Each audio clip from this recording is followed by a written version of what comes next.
And we are back. Welcome to another edition of the Sports War. And we are back. We got the full crew in the house. That is what it's all about. The Yankees, out of any team in the league, are the best equipped to handle a blow like this. I think there is a higher power at play here. He's due law of averages. That dude is the ultimate scrub. It's trash. Yeah. Every person you have in there is fucking trash. Next game, you're going to see a big performance. You can see it in the end of the game, and I'm just totally stoked and excited for this. And we are back. Welcome to another edition of the Sports Port. And once again, it is the Barnes and Tony Show. Anthony, how are you, my friend? I'm doing well, bud. How are you? It's Friday. Let's go. It's Friday. Right? It's Football Friday. The weekend is upon us. We got some good weather coming up over the weekend, which is nice. Hell yeah, dude. As we head into the last week of October here, it just, as we would say, what a day, what a life. A lot to go over. What a show, what a life. Let's start in the world of the National Football League. 6 for 101, 2 touchdowns. To Evans, touchdown, Tampa Bay. How about that throw? Sam Darnold blasted. Oh my goodness, did he take a hit? In trouble, Watts brings him down. Loft one for Odell Beckham Jr. Got it down, touchdown.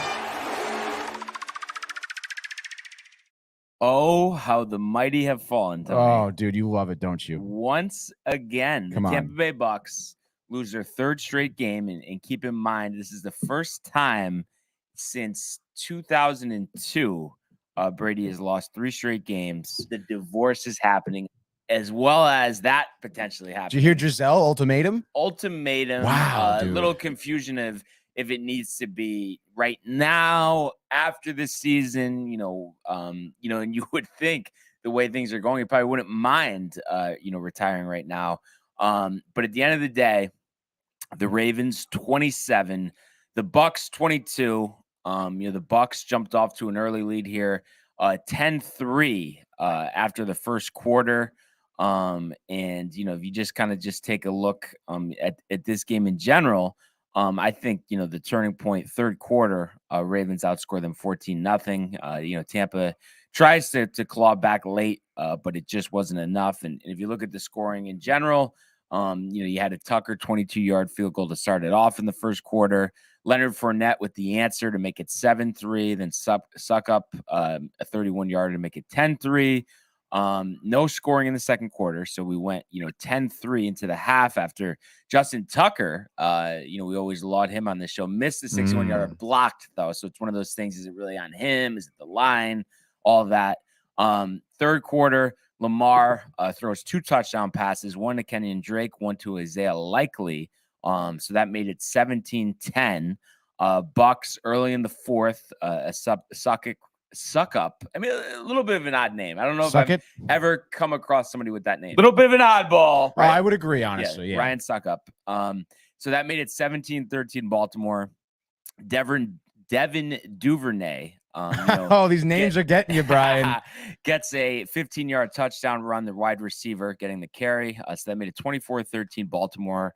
And they really don't look back from there. I know Tampa answers with a 26-yard field goal from Suckup to make it 24-16. But then once again, Justin Tucker, 30-yard field goal, 27-16. And then Julio Jones, 8-yard touchdown pass from Tom Brady. So nice to see them hook up on a touchdown. Unfortunately, 2-point conversion, no good. Onside kick, no good. And the Tampa Bay Buccaneers find themselves at 3-5. Baltimore Ravens move to 5-3. And if you look at, the numbers here, and I was kind of alluding this to you before the show, a decent game from Lamar. I mean, 238, 2 touchdowns, no interceptions. He was sacked 3 times, and he did add 43 yards on the ground, including a 25-yard scamper. But as a team running the ball, usually that plays. And if you look at the run differential here, oh my gosh, Baltimore ran for 231, averaging 7 yards a carry. On the other side of things, Tampa Bay only 44 yards on the ground, 2.9 yards a carry. That's just not going to get it done. What's the deal there? Bad offensive line here, you think? I think bad offensive line, and then you're chasing points. At the end of the game, you're not running the ball, so that reduces the amount of rushing yards you're going to have. And if you look at the way Baltimore does it, they have such a balanced attack. Gus Edwards, 11 carries. Kenyon Drake, 7 carries. Lamar Jackson, 9 carries. Justice Hill, 4 carries. And then Devin Duvernay, 2 carries from the wide receiver position. Mark Andrews actually did leave this game with an injury, so you got to hope on their side of things that he'll be all right. But, he did pretty well kind of spreading the ball out. Isaiah Likely, 6 receptions, 77 yards in that score. And former Kansas City Chief wide receiver DeMarcus Robinson, 6 for 64. So, all in all, I think the Ravens have to feel pretty good, after kind of hitting a tough spot, blowing some leads late. They've won their last 2 games here.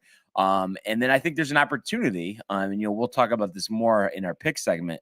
But they did announce yesterday, Jamar Chase, star wide receiver for the Cincinnati Bengals, going to be out 4 to 6 with a hip injury, possible short-term IR.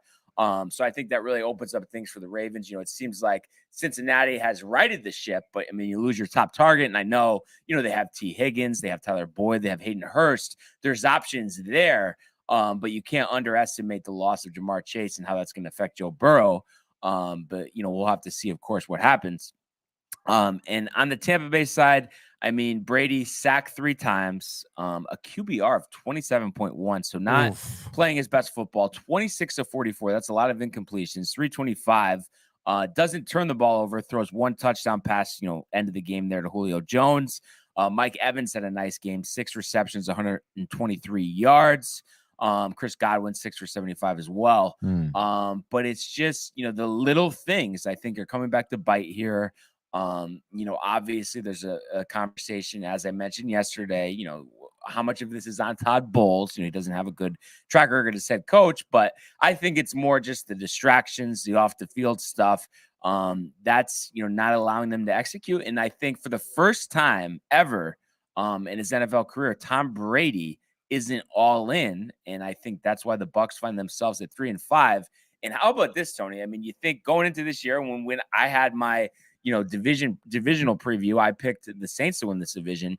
They're 2-5. The Bucs are 3-5. And then we'll talk about this game in a little bit. But the Panthers play the Falcons this week for first place in the division. How crazy is that? That is unbelievable. The Panthers. Steve Wilkes, the interim coach. So be interesting to see what they do there, with PJ Walker, and all of that.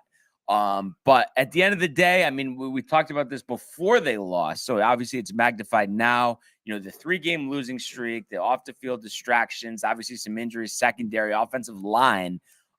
Is this doomsday for the Tampa Bay Buccaneers? I think it really is. Like you were mentioning here. Tom Brady not being all in. That's a huge issue. Not even if anyone's your quarterback and he's not all in with the team here, it's just not going to bode well for any type of production. Not only offensively, but I would imagine from other players in the team. We know the personal issues Tom Brady is having. We've seen him get a little upset with his offensive line here. Other players, especially young players who, grew up watching Tom Brady here, I would imagine look to him as a role model, as, a position of leadership, and you're seeing this guy who's not all in. I'm not going to be all in if my leader isn't all in, if my captain, my quarterback is not all in here. If Tom Brady doesn't believe in me, he knows, like, I'm not going to be all in with the team as well. It's going to be furthermore issues here with the Tampa Bay Buccaneers. And, you mentioned the run game, the O-line. It's not just the fact that, maybe Tom Brady isn't playing his best. The whole team isn't doing well. They have a lot of issues. And then you mentioned, Bowles as well. There's issues with coaching, with defense, with, all aspects of offense, it seems. They're in quite a bit of trouble here, Brian. Yeah. And who knows, maybe that 4-win prediction, might come to fruition. We'll see. Maybe 3 wins, dude. Who the hell knows? Yeah. Who really knows? And I mentioned the opportunity here for the Ravens. So they moved to 5-3, half game ahead of Cincinnati, for first place in the AFC North. The Browns and the Steelers both 2-5. I mentioned the Chase injury.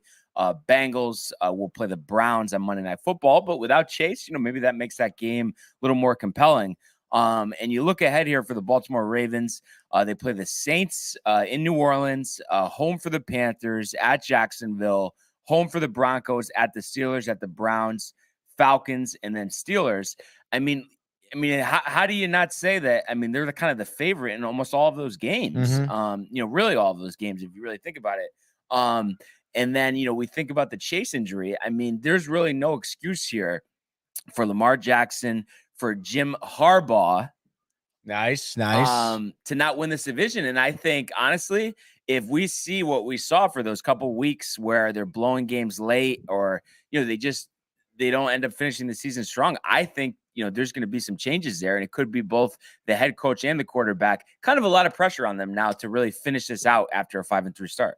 Yeah, I think so. You mentioned, that their division is still very competitive. And as you mentioned, the rest of their schedule, they are very favored. And I think, you look at the game they had last night, the way they kind of, spread the wealth so well. Everyone got some good looks with the ball and everything. And I think most importantly is that Jackson didn't turn over any balls here. And I think, honestly, if he keeps doing that, the Ravens would not only be competitive, but I think that would kind of solidify his position. If he just keeps the ball, within the Ravens' hands here on offense, doesn't make major mistakes.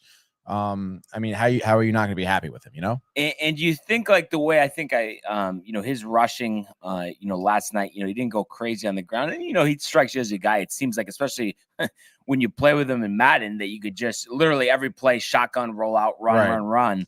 And he had 9 carries for 43 yards. I think that's smart to kind of limit how much he runs. He doesn't need to rush for 1,000 yards this year. Right. Then come playoff time, everything, all hands on deck for that. It's such a weapon, and you want to keep him fresh on the stretch. You don't want him to be banged up. Yeah. Was last season came into the playoffs ankle injury, right? Last year they didn't make the playoffs, but he was hurt. Tyler Huntley had to start some games. Yeah. They go, I believe, 8-9 last year. So that's why it's such a big year for the Ravens. And I think, they're off to as good as a start as they could have hoped, and they have it all ahead of them. So it'll be interesting to see what they look like in the coming weeks. But, as I mentioned, a full slate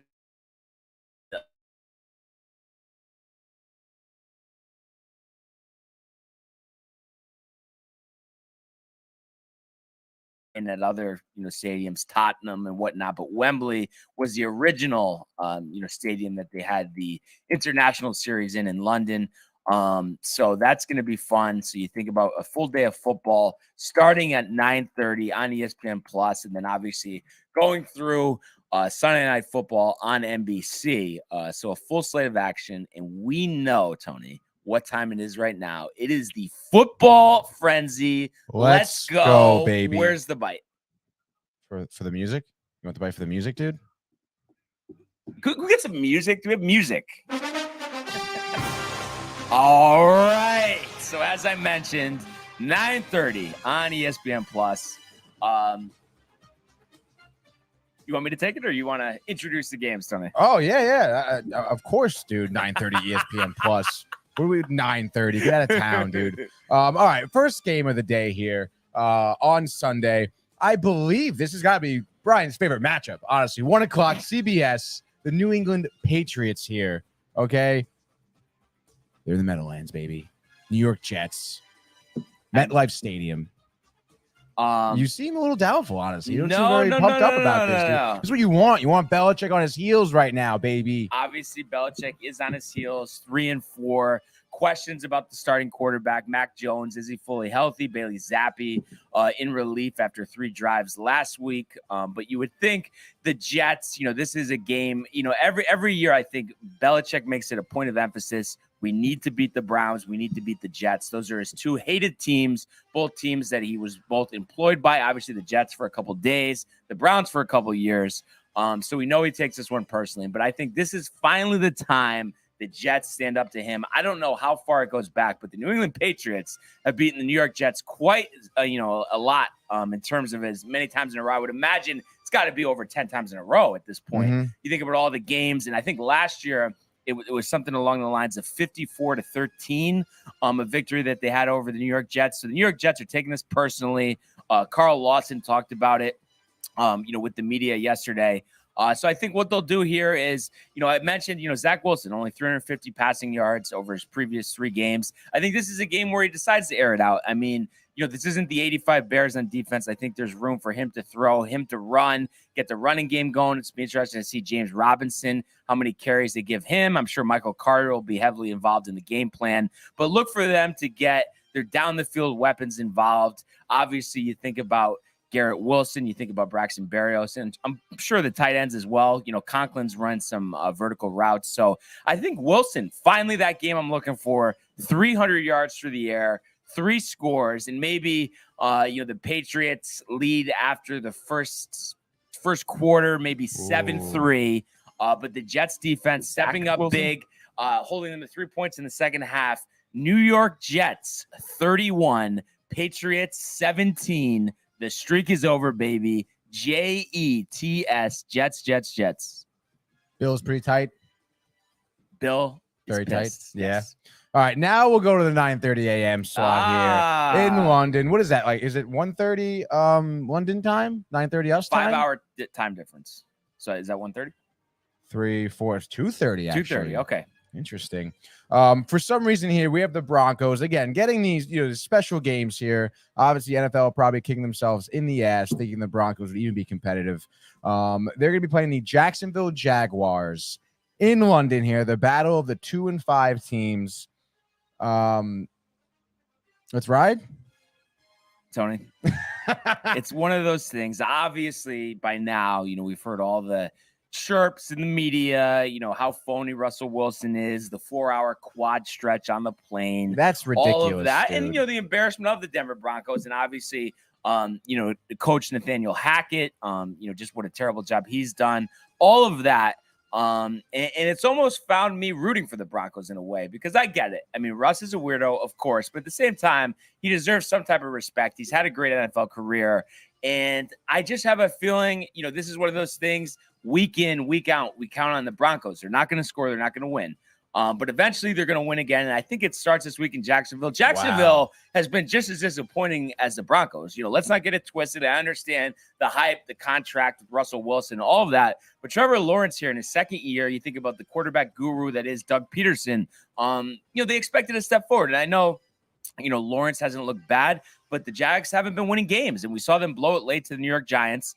And I think this could be a similar scenario. And I think we'll finally see some points out of the Broncos here. So I'm going to say a high-scoring game here at Wembley Stadium. But in the end, Brandon McManus from 55 for the win. Russ leads them down on an 80-yard drive. And the Broncos defeat the Jags 31-28, getting the proverbial monkey off their back, alive and well at 3-5. You think there's going to be a good viewership here? Oh, yeah. I mean, really? Standalone game, 9:30. Yeah. Everybody loves 9:30 to 11:30, basically, is your window of watching football. What's better than that on a Sunday? Yeah, okay. All right, next game. Next game. I love saying this. We have 1 o'clock NFL on FOX. Speaking of the Panthers, they're going to be in Atlanta against the Falcons here. Atlanta, Mariota, you know how I feel about him. You think the Panthers are going to get the W here? Panthers get the W here. We know Atlanta. The one thing you can count on them is they can't be counted on. When they're the underdogs, when there's no expectations, they win. When they're favored here, 4-point favorites, they're not going to step up. I could just see this coming from a mile away. And I know Mariota's done a decent job of not turning the ball over, using his legs. But I just think the Panthers are playing inspired football right now. They're pumped up that while they did trade Christian McCaffrey, they did keep defensive captain Brian Burns, as well as star receiver DJ Moore here.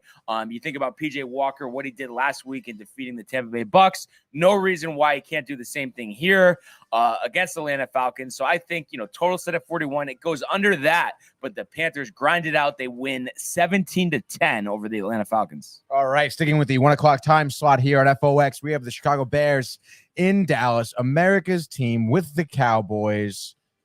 Ezekiel Elliott dealing with a knee injury. Some questions about if he'll play. Obviously, we've seen Tony Pollard filling admirably. Almost had it, Tony. Almost had it. He kind of fixed it up. Yeah, though. we fixed it. So you think about Dak, his second week back, going against the Bears, and I know they had a great effort there on Monday Night Football, defeating the New England Patriots, but I do not think it's going to be 2 weeks in a row that they went on the road here. However, Bears plus 9.5 for all the wise guys out there. That might be a good selection, but I think we've seen with the Dallas Cowboys this year, they have that defense, they have that running game. I expect them to lean on Tony Pollard and then get Dak comfortable with his throws. And I'm sure he'll hit CeeDee Lamb down the field. So the Cowboys, we've seen great defense, but they don't score 30 points a game. So I think this is a 21-14 victory for the Dallas Cowboys. All right. Again, 1 o'clock slot, CBS here. Miami Dolphins, Tua not afraid to drop that shoulder still. And we have Goff with the Detroit Lions in Detroit. Abysmal start, 1-5 so far in the season here. What are we thinking? Talent wins out here, and I know, the Detroit Lions have some talent on the team. Goff hasn't been terrible. Former Packer running back Jamal Williams has been pretty good, but there's so much more talent on the other side of the field with the Miami Dolphins. And I know it wasn't an impressive Sunday Night Football win last week against Pittsburgh. However, I think against a very weak Detroit Lion defense, I think Tua gets the ball humming through the air to Tyreek Hill, to Jalen Waddle. I think he passes for 400 yards. With 4 touchdowns as the Miami Dolphins defeat the Detroit Lions 42-21 on the road. Wow. All right, next game here. Back to FOX. The Cardinals in Minnesota against the Vikings. Vikings surprising 5-1 season here. Have not had a loss yet at home. Murray maybe causes some ripples here. This is an interesting one. We saw Murray, spatting with his head coach Cliff Kingsbury on the sideline last week in their win. Obviously, Hopkins being back, he had some success finding him. This is a tricky spot because it's just like the Atlanta Falcons, the Minnesota Vikings, same thing. You rely on them. They don't step up big. We know Kirk Cousins in a big spot. So this has really got me confused here. But I just think for the sake of law of averages, the Vikings not playing up to expectations, relying on them to cover that 3.5. I don't think it happens. I think the Cardinals get their vertical passing game going with DeAndre Hopkins. There's just a connection there with Murray and Hopkins. James Conner looks like he'll be able to return from his knee injury. So I think they could get the running game going a little bit. So I think finally we see a representative effort out of the Arizona Cardinals offensively in somewhat of a shootout, defeating the Minnesota Vikings 35-28. Next game here, still at 1 o'clock. We have the Raiders, baby, looking for their first victory on the road here in New Orleans against the Saints. I mean, how do you not pick the Raiders? And I know the Raiders. Kamara was talking in the media yesterday that the Saints need to get their swag back, but I just don't think it's happening. I mean, you look at Andy Dalton. I know he had 4 touchdown passes last week, 3 interceptions, including 2 pick sixes before the half. You can't turn the ball and win in the NFL. It's just that simple. And I think Derek Carr, I know Devontae Adams is dealing with some type of illness, not COVID. But I just think, he'll recover just in time. And I think they're really going to focus on getting that passing game going. Josh Jacobs with a huge game last week, over 100 yards, 3 touchdowns. And I just think the Saints are just dead right now. And I think the struggles for Dennis Allen, the Saints continue. The Raiders in a high scoring game defeat the New Orleans Saints 31-14. All right, Brian, our final 1 o'clock slotted game here. The Pittsburgh Steelers in Philly. Obviously, the Eagles still undefeated here. The Steelers, not having the season they exactly wanted, struggling with some injuries, defense not looking great. Quarterback situation, we don't know right now, but the Eagles looking pretty fine. Do they still remain undefeated? So they're not going to have an undefeated season, but they're also not going to lose in the Battle of Philadelphia on Sunday. So tempted to take the Steelers here. And I think there is some value on the Steelers plus 11. I can easily see this being a touchdown game, a 10-point game. So you would cover there. So something to keep in mind. But I think the Eagles are just so much more talent on their side of the field. The Steelers without TJ Watt, they simply don't win football games. And I think their defense, which has played pretty well this season, will take advantage of going against a rookie quarterback like Kenny Pickett. I expect them to run the ball efficiently. You think about what Miles Sanders does.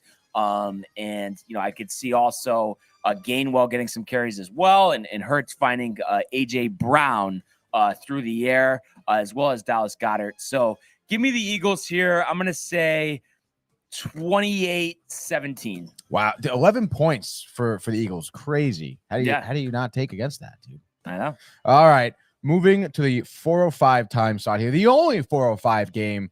The Tennessee Titans are in Houston against the Texans. Obviously, Texans, basically a wash of a season for them. Titans taking this one. The King, without question. Ooh. The King has surprised me. Still not, his MVP vintage self. However, I think against the Houston Texans, this spell is 150 yards and 3 touchdowns for Derrick Henry. Ryan Tannehill, questionable for this one. Do they go with first-year quarterback Malik Willis? I don't think it matters because I think the Texans are a mess. This is a one-and-done situation for Lovey, similar to David Culley just a year ago. So I want to say, we're going to see the Tennessee Titans defeat the Houston Texans 35-10. All right, next game. Now we're 20 minutes later on 4:25 time slot on FOX. We have the Commanders in Indianapolis against the Colts. I think honestly, pretty tough pick here. But let's see what Brian has to say. Well, I mean, the Colts going with Sam Ehlinger. Obviously, the Commanders without Carson Wentz going with Taylor Heineke, but there's some debate. Is Heineke a better quarterback than Carson Wentz? Hard to argue that one. So I look at this game, and I just don't have any confidence in the Indianapolis Colts. Wow. Going with Ehlinger, I think he might be overwhelmed, and I think the disappointing season continues for the Indianapolis Colts here. So in a lower scoring game, the Washington Commanders defeat the Indianapolis Colts 21-10. Taylor Heineke 2-0 as a starting quarterback. All right, let's go. Sticking at 4:25 p.m. We have a battle of California here. The San Francisco 49ers are in LA against the Rams. What are we thinking here?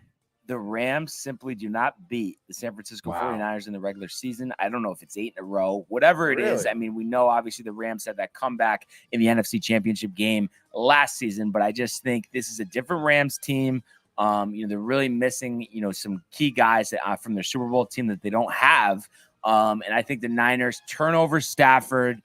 There is no running game for them as well. I think that hurts them. I think Christian McCaffrey has 150 yards from scrimmage. Jimmy G, high percentage throws to his big targets. Obviously, Ayuk. Obviously, Deebo Samuel. Obviously, George Kittle. There's so much firepower on this 49ers offense. And I think they start scoring more points, this game included, as they defeat the Rams on the road, Tony, 38-17. Wow. All right, next 4:25 time slot here. Our final midday game here. You have the New York Giants, who are 6-1, have not lost on the road yet, are looking to beat the Seattle Seahawks. Geno Smith, one of the higher producing quarterbacks in the league right now. What do you think? Got to ride with Geno here. Wow. The Giants have obviously pulled out some tight games late, including last week's win against the Jaguars. But I just think the Seahawks look like the better team here. And I think Geno keeps cooking. I want to say he goes for 300 yards, 3 scores. Finally, the Giants have a bad game here and lose on the road in Seattle. Tough place to play, tough place to travel. As we'll see the Seahawks defeat the Giants 35-17. All right, our last and final game, Sunday night, 8:20 p.m., prime time, NBC, Chris Collinsworth. What would be, you would think, to be a great matchup. However, the Packers season's not going the way Aaron Rodgers thought. The Buffalo Bills here, 5-1, undefeated at home. They're 2-0. Another 11 points here given for Buffalo. Brian, what do you think? Aaron Rodgers is alive. I don't know if he takes acid before the game or what. The Packers over the Bills in a surprising one, 41-38 in the rigid conditions of Orchard Park there in Buffalo. Mason Crosby from 45 in the win. Aaron Rodgers, 400 yards passing and 3 touchdowns in the victory. They get the monkey off the back. And that is my surprise pick of the week. The Green Bay Packers over the Buffalo Bills. And that's your frenzy right there. Michael nodding in approval. Yes, rocket power. Rocket power, man. So you know what we got to do now, Tony? And I always give you the pick of the litter here. Okay. Give me 3 picks for our pick segment. Okay, easy money here, honestly. I'm going to take the Bills. over the Packers here to go against your pick of the Packers. I just think, maybe Rodgers, whatever he's smoking or drugs he's doing, whatever. I just think right now his mental attitude is at an all-time low. I don't care what he says about, post-game conferences, whatever. You can tell in his body language. I just don't think I think he's another quarterback here in the league who's not all in right now in this season. And I think the Bills, talk about getting swarmed, Packers feeling overwhelmed, and the Bills have this one. My next pick, oh man, I mean, I kind of do agree how Geno Smith, Seattle Giants may have a bad game, but I'll take a chance here on New York. Give me the Giants. The success on the road, I think, is very surprising, not to mention their overall record in general. And I think in Seattle, I think Pete Carroll has been kind of, getting a little lucky here with Geno Smith. I think Geno Smith will have a bad game on this end of the spectrum here. Give me the Giants getting the dub. And then another pick, I'm trying to think. Did you pick the Vikings or the Cardinals? I picked the Cardinals.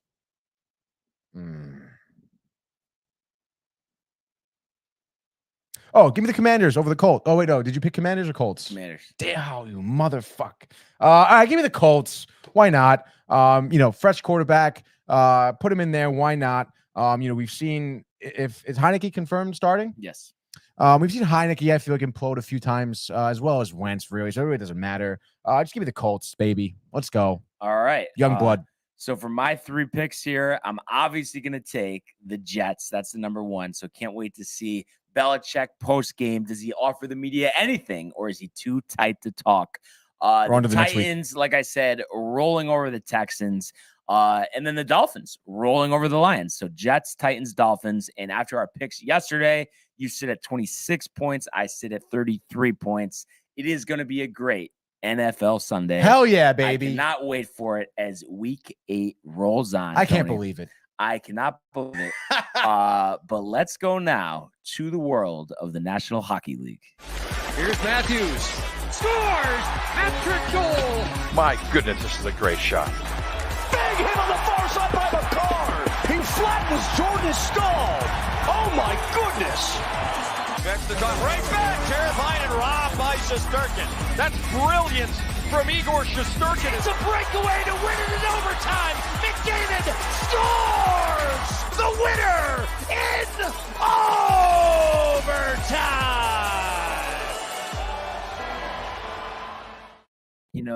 That call, with Ferraro. Here we go again. And Sean McDonough just really makes me miss the NHL Stanley Cup playoffs and that team, the New York Rangers, the way they were playing last year, not this year, having 3 games started by Halak, who has become the number 1 nemesis for me alongside Gerard Gallant. And it is annoying, the quirks of the schedule here. As the Rangers did not play last night. They don't play tonight, but they are playing tomorrow night. It's against the Sharks or no? Or is it the Stars? Stars and Dallas, 2 o'clock, yeah. Weird time, all of that. And, just kind of just touching on it briefly, I mentioned last night, we saw the Oilers struggle a little bit with the Blackhawks. We're down 2-1 after the first period, down 4-3 after the second period, but then 3 goals in that third period to win 6-5. And Connor McDavid with 3 goals, and I was telling you, that's the type of effort I want to see from the New York Rangers, battling back, high amount of goals, and their leaders carrying them. And obviously with the Rangers, you look at where you want to see the production. Obviously Chris Kreider, obviously Panarin, obviously Zibanejad. I think those guys need to be at their best, as well as, new Ranger, Vincent Trocheck. So really am hoping for a bounce back effort after, to kind of get off this losing streak. Couple surprises too. We saw the Sharks in OT over the Maple Leafs, and we also saw the Flyers over the Panthers. So I really think Tortorella setting the tone, maybe a new Flyers team this year, could be the surprise of the league. Yeah, I think so. And, look at the Flyers here. I feel like all their goal scoring was done by, not big names. Right. You look at it, D'Angelo, who's, been around a little bit. He gets the first goal there for them. But McEwen and Farabi, I'm probably saying Farabi wrong, and Lawton as well on the power play. I mean, we talked about the Flyers who've been in a little bit of a rebuild here, the past few years. Obviously, getting rid of, career Flyer Claude Giroux here. Shane Goss has been with the team for a while. He was gone as well. They kind of rebuild here from the bottom up, as well as a couple coaching changes we've seen in the past few seasons as well. They keep a couple of veterans like Kevin Hayes, who's just a great body on the ice here. And then it seems like, they're off to a really hot start. Young guys obviously are eager. They're quick to the puck. And it's boding really well for them. Yeah, absolutely. So that's an interesting story. One definitely to keep an eye out for. And it's funny because I feel like we talked about this last week. Usually Friday, not a huge night for the NHL, correct? Or no, not typically. But we actually have 6 games tonight. So let's go. That'll give us 3 picks apiece. Some interesting matchups as well. So interested to see where you go. But as always, you have the pick of the litter. Let's go, dude. Definitely some tough picks here. Good matchups here tonight. Wow. I mean, oh man, I hate to go with like the easy one to start off with here. But I guess give me the Avalanche tonight.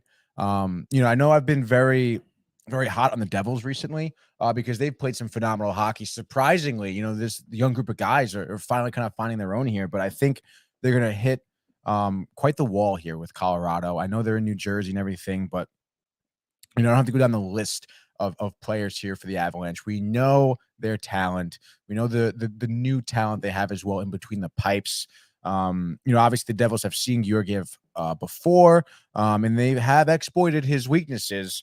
But I just think at this point, the Avalanche, their defense, led by Cale Makar, of course, I think it's going to be hard for the Devils to skate around that. Avs have phenomenal blue line puck control. They're very poised. They know what to do here. I think the Devils' speed. This is one of those games where we've seen before where the Devils' speed almost works against them. Turnovers, odd man rushes on the opposite end for Colorado here. Colorado wins this one 6-2. All right. I'm gonna go kind of with another easy one. I know I hit on them last night, but they're not gonna win tonight as the Pittsburgh Penguins will defeat the Vancouver Canucks. And Pittsburgh's got off to a good start this year, 4-2-1.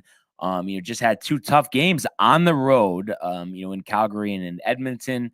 So they did drop those, unfortunately. But, going against an inferior team like Vancouver, I know, obviously West Coast and Canada, a little bit of a body clock thing. Doesn't matter. I think, they have a lot of veterans, whether we're talking about Letang or Jari or, Sidney Crosby, not to mention Evgeny Malkin. So I think easily the Pittsburgh Penguins defeat the Vancouver Canucks 5-2. All right, next game here. I'm gonna go with a little bit of an underdog. I'm gonna go with the Islanders, honestly, in Carolina. The Islanders most recently shut out the Rangers. We talked about them being able to take advantage of Halak in between the pipes for the Rangers. Obviously, something that many of the Islanders guys have seen before with Halak being on the team. But I just think, in Carolina, I think maybe the Hurricanes overlooked the Islanders a little bit.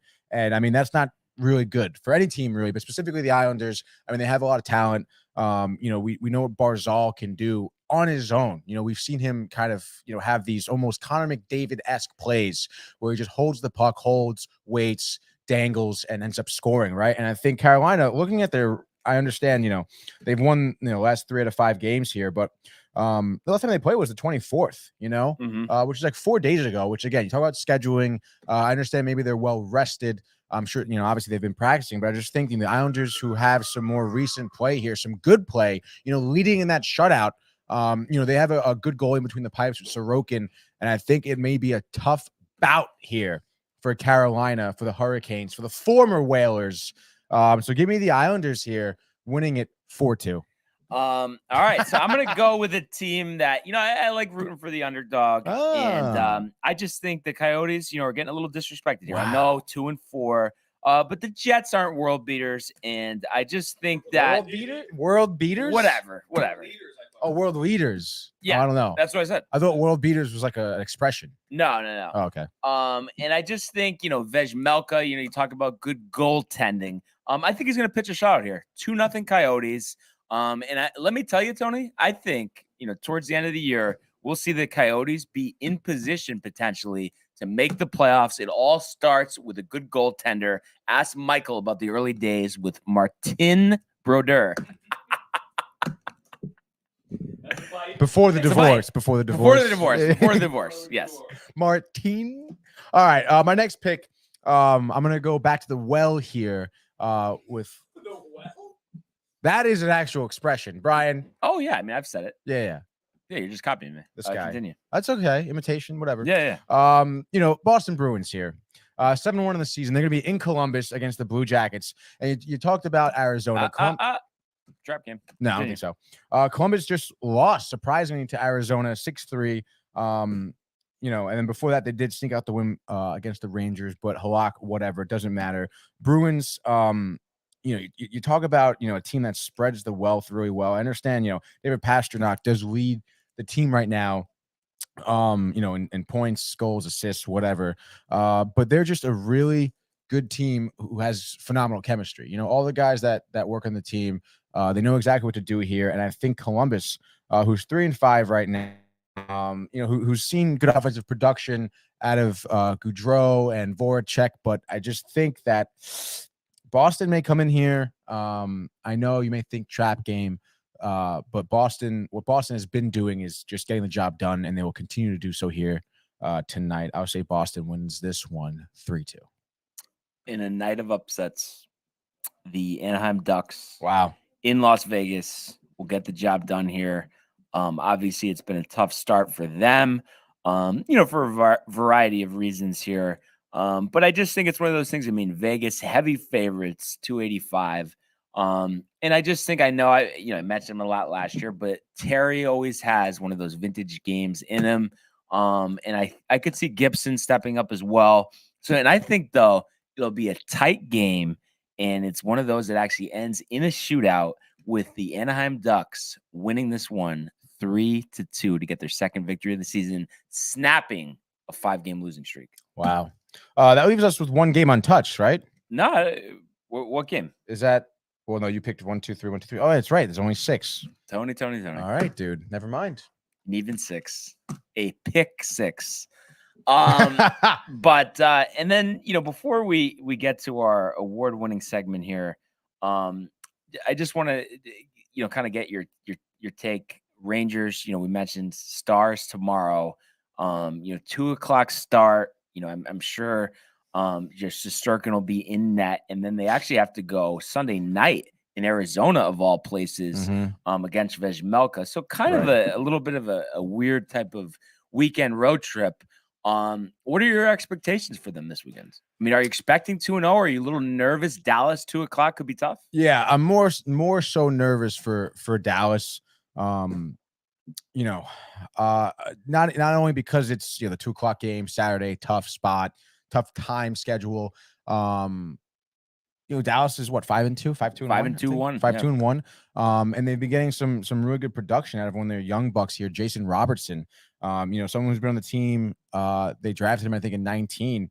Right now he's only 23 years old. He's from Minnesota. He's one of those classic, young hockey guys out of Minnesota, and he's doing really well for them. I think he has 3 goals, 5 assists, playing really well on the ice here. Not to mention, he's under the tutelage of more veteran players like Pavelski on the team. They've been doing really well. I mean, look at their last few games here for Dallas. I mean, they shut out Washington, right? I mean, that's really good. They took care of business in Montreal, scored 5 goals against the Canadiens. They're a team that if you let up and if you allow them to, they can cause you some trouble. And I think it's going to be a really good test for the Rangers early on here. Because, in reality, we should have a record similar to Dallas, just a couple unfortunate losses here, but I'm more nervous for that. I think Arizona will take care of business regardless of the outcome in Dallas. But I'm expecting, honestly, I could see a split is what I'm saying. I would obviously love to see the sweep here. But yeah, dude, a little nervous for Dallas. And, I hate to say it, but it seems like a pattern. I don't know if it's early on to really make sure Shesterkin's fresh on the stretch, but I think we're going to see Halak against the Coyotes. That's a spot you put Halak in there, against Vejmelka. You could be in trouble there. So Might be a good spot for Domingue, dude. it would be a great spot for Domingue, but I think you want to see Halak lose 5-0 before you give Domingue one start. You think you need to see it one more time? I want to see he's got to be pulled. That's what's got to happen, I think. But maybe this weekend we can go up to Hartford and see Domingue play for the Wolfpack, dude. Yeah, right. I mean, why not? But I have to say, Tony, and I'm always rooting for my team and always have full confidence in my team, but I just don't like the way the Rangers are playing right now. I'm kind of nervous they might go 0-2 this weekend. And then no way we will hear about Gallant. Let me tell you, Jimmy is not patient over there in the owner's box. No, I understand that, but 0-2. I mean, I don't think there's road no way. Trip, there's no body way, clock, dude. time difference. They're professionals here. Well, they're professionals, and they got shut out by their number one rival or whatever. One of their, yeah. And then they lost to their backup goalie from last year. So I don't know. I just don't think that speaks well to the morale of the team. And I don't know what's going on, but it's got to change right now because I'm not going to accept it. I don't accept anything less than their best. That's it. No, yeah, of course I know not. So far this season, the Rangers have not played their best hockey. No. I mean, obviously not in the last few games, but I think in terms of morale, I mean, they have a great, camaraderie. Yeah, they do. And you have people, you see it all the time. Ryan Reeves absolutely hyping the team up as they go on the ice. Jacob Trouba as their captain. I mean, I wouldn't want anyone else to be my leader, honestly. The guy goes out there and most importantly leads by example, sacrifices his body. You have Chris Kreider there to calm everyone down, the experience with that. And then you have playmakers in the team. And like I've mentioned, I mean, the past few losses here, there was a tough couple in overtime, tough one in the shootout here. And they're having good chances. They're getting a lot of pucks on net. I'm telling you, if they kind of stay the course, if they keep at it, as long as they don't get discouraged, I don't think they will. They're going to find the back of the net, and there's going to be success this weekend. There's no way they're losing both games this weekend. I guarantee it. All right, I'll trust you on this one. Yeah. But now it is time, Tony, and if you could cue up the music. Oh, wow, you want the music? Prism reveal. Oh, right, baby, so dude. 2-pack Fridays. You're pumped up for it, and I really think we're due. Let's say 8 cards. I'm saying we're gonna go 4 studs here. I really have a feeling, and I just can't wait to bring you the good news. Let me just see. Oh my God. I swear to God, Michael is going to come storming into the room after this one. I have to start with the best card we have of these 4. The legend, number 32, Magic Johnson. Wow. Where's the door? Where's the door? Come find the door, Michael. Renee, where are you? So Magic Johnson, I mean, what a pull. So we'll put them next to some of our legendary. As Renee, can you please hand deliver this to Michael? Yes. Magic Johnson, one of the best point guards of all time. Be careful with it. All-time Laker. Be very careful. Put a protector on it right now. We don't have another second. We don't have another second. They should be under there in one of the boxes. If not, she's got one. She got it. Thank you, Renee. Really, really appreciate it. So we go from that from the Washington Wizards, Daniel Gafford. So kind of a no-namer there, but hey, we got Magic Johnson. What are you gonna do? Young dude? I think he's kind of mid-level, middle-aged. From the Utah Jazz on this card, I'm not sure which team he's on now. He's kind of bounced around after a great start to his career with the Miami Heat, got a $100 million contract, went a couple different places. Always loved what he did, defensively, rebounding. Hassan Whiteside. So it'll be interesting to see, can he once again make a name for himself as he did, bursting onto the scene with the Heat after getting released by 3 different teams prior to that. And a guy that I always liked, the guy that used to play in Brooklyn, now he's in Cleveland, Karis LeVert. So that's a guy, I think he's due to kind of really find his niche here. And I think he's in a really good spot after Michael is beaming with number 32, Magic Johnson. Let's go, baby. That might be our top pull that we've had. Magic Johnson, the legend, the Hall of Famer, the Showtime Lakers. That is what it's all about. So as we head in to pack number 2, what are we going to find ourselves here? A very good one that Michael will be riled for, from the Phoenix Suns, Devin Booker. So one of my favorite players in the league. What he does offensively is tremendous. The shooting, all of that. So really like that pull out of there from Devin Booker. And following that up, former Los Angeles Laker, former Los Angeles Clipper, Montrezl Harrell, as Tony would say. Harrell, a guy I always liked, University of Louisville. Oh, nice. Patino. I always thought he was pretty good. Always thought he deserved more of an opportunity. And we have 2 interesting ones here to wrap up our card segment here. From the Philadelphia 76ers, Charles Bassey. Michael can barely hold it in there. And we do have a guy here, unheralded, 2nd-round pick from Washington, Isaiah Todd. That's a cool looking card right there. Very card, shiny. A lot of shine, a lot of glitter. But I just think, Tony, I mean, you look at all of these cards here, and Magic Johnson, man. Magic Johnson, that's what it's all about. And I think Karis LeVert has a chance. We saw how much success he had with Brooklyn before he was dealt to Indiana there. What he's dealt with, that gruesome Very impressive injury in college. Some type of mass on his kidney last year. He's back. Goodness. He's on the court. He's dedicated. And I think that's what it's all about. So that is the Prism Pack reveal, Tony. A couple housekeeping notes on the way out. What do you mean on the way out housekeeping? It's game 1 of the World Series tonight, dude. I'm not that excited for it. I'm sorry. But I just wanted to talk about it with you for a second. And I don't even have it on the screen. I can just tell you it has to be Aaron Nola versus Justin Verlander tonight in Houston. 8:07 FOX, Joe Davis, John Smoltz. 8:03. 8:03. Hey man, that's a big 4-minute difference right there, dude. But listen, I think, Houston, I want to say maybe, this is rough numbers we're talking, but I want to say maybe minus 185 for this series. The Phillies, maybe plus 155. I'm going to go first here, just as a series pick. Your Philadelphia Phillies, World Series champions, 6 games, and they will make the comeback of the century. Not quite, but almost. Losing the first 2 games in Houston and then winning 4 straight for a championship. Bryce Harper, Robbie Thompson, Kyle Schwarber, just to name a couple guys that are going to get a well-deserved title and could have been a New York Met, but he's so glad he's a Philadelphia Philly. JT Realmuto gets his first career championship ring. Tony, what do you have for me as the series prediction? Series prediction, man. I mean, I got to go with the Astros. I mean, you look at these teams. I understand the Phillies are on a roll here in the postseason. You look at what the Astros done in the regular season here. I mean, I believe there's like almost a 20-win difference between these 2 wins here. These 2 teams, excuse me. And obviously, Justin Verlander here, game 1. Obviously, you got to give it to Verlander here. I mean, he's obviously the better pitcher. I think that the Phillies lineup. What's his?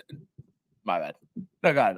I'll ask you a question. I think the Phillies lineup, although obviously very talented, Hoskins, we know Harper, Real Muto, who these guys have obviously shined in the postseason. Harper having a phenomenal postseason right now. Putting the naysayers to rest. I think they're gonna have a tough time against Verlander. He's been absolute lights out, not showing any fatigue or sign of being not good. Honestly, it's kind of ridiculous at his age. The caliber of pitcher he's been this season, you have to give it to him here. He's right. He has. I can't believe it. Yeah, I think it's unbelievable. It you know really what I is, can't dude. believe? That you're cheated? confident in Verlander when his team's in the World Series and his 7 career starts. Guess what the record is? No way. What? Take a guess. 7 career World Series starts. What's his team's win-loss record? With 7 career, I don't know what. I don't know. 2-5. 1-6. 1-6. His career Really, win-loss, personally in his ERA, 0-6, 5.68. Yeah, but I would like to see, maybe dive more deeper into that and see really what the 7 circumstances starts. were. I mean, that's not a small sample size. No, it's not We a gotta small be young in sample his size. career. He was up and coming with the Tigers. We have him, with the Astros, against the Dodgers. All that stuff is included. We have last year when they were in the World Series and lost. And I think they're going to lose again. No, I mean, it's very possible. Obviously, you have to look at those numbers. But, I mean, again, you also have to, compare it to his season right now, what he's been doing in this postseason. I feel like his postseason numbers aren't that great to begin with in general, not even just in the World Series. Am I wrong? I mean, they're better than the World Series numbers, but, they're not. They don't pop off the page. Right. But, I mean, I feel like this postseason specifically, I mean, he's been close to untouchable, So maybe So maybe basically means you're full of shit. I don't think so, dude. I thought he was full of shit. So I think, like I said, the Phillies gonna have a tough time here with Verlander. And I mean, you look at the rest of their rotation in terms of the Astros. I mean, yeah, I think Phillies, it's not gonna be a wash. I think it's gonna be competitive. But give me the Stros, dude. All right. Well, Michael? I'm going. Wait, first of all, sorry. How many games? I say go 7. Okay, so I have Phillies at 6, Stros at 7. 16-year-old phenom Bryce Harper getting the job done. Did you see the moment between him and his president of the team, the owner of the team? You see it? No, I didn't see it. I didn't see it. They hugged? After he looks at him and he goes, After the championship series? yeah, he goes, I never thought I would say this, but I underpaid you, man. You're the freaking No way. Yeah, He said you're that. the freaking greatest. Yeah, Wow. I think he's making like $26 million. 13-year deal, though. Yeah, no, exactly. Yeah, but dude, anyway, but I think it's just, I don't know, fairy tale. It is. No, I think obviously this entire postseason has been the postseason of upsets. Yeah, I know. It's crazy, but basically, when you know something, when you think you know something, you don't. And I think that's the theme of the postseason. Clearly. But I think this is where it stops. How many games did you say, though? He didn't. In 5. Wow. Wow, Definitive. dude. Gentleman Sweet. Jack. Speaking of Gentleman Jack, I haven't heard from Buffer in a while. Yeah, I think after we called him out, Thank you. well, which was that screen time? Gaming Corner, I think, right? Oh, no. No, it was was it late night Late night screen screen time. That's But right. you know what, Prefer? I mean, I think it humbles him, because he thinks he can make all these comments, ask all these questions, and then not step up. I mean, we're asking him to do one simple thing. He's putting in all the time to comment, to like, to watch all of our shows. And then we just ask for a simple, couple minute FaceTime, and he can't do it. Yeah. So that's on him. Leave a I comment. agree. Is that Prefer? I am watching, but Mike said not to watch anymore. Oh, my Good for God. you, Buffer. Prefer. Barnes, can you back me up, bud? Yes. Agree wholeheartedly, 100%. Everything that Michael said regarding this, Prefer, and I'm doing a Giselle ultimatum here. Oh my gosh, another ultimatum for Buffer. Monday, so get ready. So you have the Monday. whole weekend, freshen up, get a haircut, whatever you need to do, get the voice scrambler going. You have to call in. You have to FaceTime in, and that's it. That's it. We require 90 seconds. That's all we want. 90 seconds. We want to see it live. We want to see it in action. That's it. I mean, it's not, you don't turn it around. We didn't do anything, but it's just normal. If you're going to interact with us this much on the show, Like, take 90 seconds out of your day. For example, on 98.7, they know they're real. They've seen him at events, for example. Right. They see him on social media. That's all we ask for our fans. We want to reward the fans. I called once, not good enough. Then you said FaceTime. Next, you want my blood. Like, no, that's not it. We want to see that funny. You're not using a scrambler and you're not, What episode was that? I didn't even hear. I didn't even hear. Yeah, no, you were me and Tony. You were not I here. was not here, and I didn't even hear it. Yeah. So what did he sound like? I gotta hear. What episode was it so I could go back? Oh my gosh. Yeah. Episode 298. Prefer probably has it memorized. Let me know what episode. Let us know what episode you called in. We'll recap it. We'll talk about it. Yeah. Give us your World Series prediction on Monday. Well, it'll be like it's. Give us your World. He's gonna say right Astros. now. We don't even need to ask him. The only other thing I just wanted to mention here, the Butterfield Bermuda Championship, is underway. Obviously, right now, so you could go watch that on ESPN Plus. But Ben Crane, a 14 under par here, 66 yesterday. He's 9 under today through 17. He leads by 1 over Adam Schenk, Aaron Badley, and Ben Griffin, with Seamus Power, 1 shot adrift from them. So definitely can't wait to see the picturesque course there in Port Royal over the weekend. It is a fun, action-packed full weekend of sports. Obviously, we know the Sunday bonanza with that ESPN Plus London game. So can't wait for all of that. And as I always say, gentlemen, as we head into the weekend, anything else on the way out? Have fun, but be safe, everybody. Yeah, it's Halloween weekend here. Yes. It's not doing anything stupid, okay? Yeah. Give out the proper candy to the kids, okay? I don't want to see any kids walking around with almond joys, okay? What was your favorite candy, Tony, when you were trick-or-treating? Like, what were you like? Well, to the demise of Dan Orlovsky, it was the Reese's Cup. Wow. That piece of shit, man. Yeah. You hear Dan Orlovsky that the Reese's were overrated? Yeah, Reese's are so good. And you know what was the best part of that? We heard it was breaking news on the Michael K show. I think what were they talking about? They were talking about the Yankees, Yeah, probably. they They were were talking talking about about Yankees. like the baseball games, Dude. and fucking Rosenberg, Rosenbaum, or whatever his Rosenbaum name is. comes in. Wait, I have breaking news, and this might be crazy stuff. Dan Orlovsky has just tweeted that the Reese's Cup is overrated.